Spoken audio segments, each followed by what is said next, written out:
ঘুমিয়েছিলেন তিনি। অস্বস্তিকর অনুভূতিতে তার ঘুম ভেঙে যায়। শ্বাসনালীতে কোনো কিছুর উপস্থিতি টের পান। এক পর্যায়ে সেটি শ্বাসনালী দিয়ে নিচের দিকে নামে, কিন্তু তিনি বুঝতে পারছিলেন না সেটা কি। অসুস্থ বোধ করায় তাকে শেষ পর্যন্ত যেতে হয় হাসপাতালে।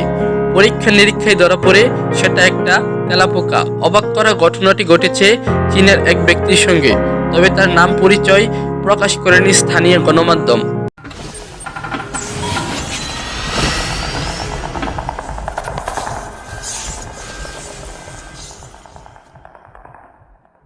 58 বছর বয়সী এই ব্যক্তির বাড়ি চীনের হাইনান প্রদেশের হাইকুতে।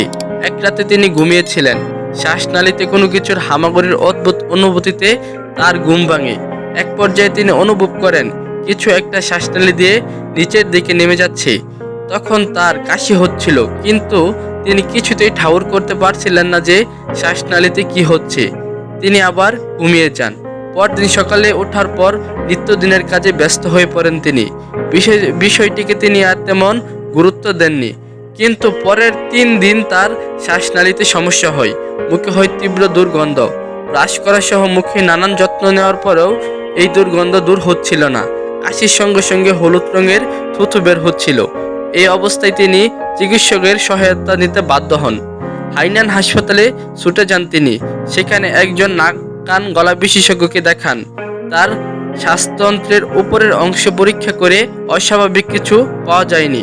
নিচের কোনো একটা সমস্যা আছে বিদায় তাকে একজন স্নায়ুতন্ত্র বিশেষজ্ঞর কাছে পাঠানো হয়। বুকে সিটি স্ক্যান পরীক্ষায় দেখা যায় ফুসফুসের নিচের অংশে কিছু ছায়ার মতো আছে। চিকিৎসক লিনলিং বলেন, ছায়া দেখে তার মনে হচ্ছিল সেখানে কোনো একটা বেহিক বস্তু আটকে আছে। বস্তুটি কি তা বোঝার জন্য রোগীকে বস্তুকপি করতে পরামর্শ দেওয়া হয়। চিকিৎসক লিনলিং বলেন, এ প্রক্রিয়া চলাকালে তিনি বসকাস বা বায়ুনালীতে স্পষ্ট ডানাসহ কিছু একটা দেখতে পান। বস্তুটি কফ দিয়ে মোড়ানো ছিল। আশেপাশে কফ অপসারণের পর তারা আবিষ্কার করেন যে সেটি একটি তেলাপোকা। ভেতরে আটকে থাকা তেলাপোকাটি সাবধানতার সাথে অপসারণ করেন চিকিৎসকেরা। যে জায়গায় তেলাপোকাটি আটকে ছিল তা পরিষ্কার করা হয়। এরপর রোগী দ্রুত সুস্থ হয়ে ওঠেন। এছাড়া তিনি যে দুর্গন্ধ টের পাচ্ছিলেন তাও আর অনুভব করতে পারেননি। একদিন পর তাকে হাসপাতাল থেকে ছেড়ে দেওয়া হয়। চিকিৎসক লিনলিং আরও বলেন, এটা খুবই অস্বাভাবিক, বিরল একটি ঘটনা। যদি কেউ নিজের শরীরের ভেতরে এমন অস্বাভাবিক কোনো কিছু অনুভব করেন তাহলে তৎক্ষণিকভাবে চিকিৎসকের পরামর্শ নিতে হবে।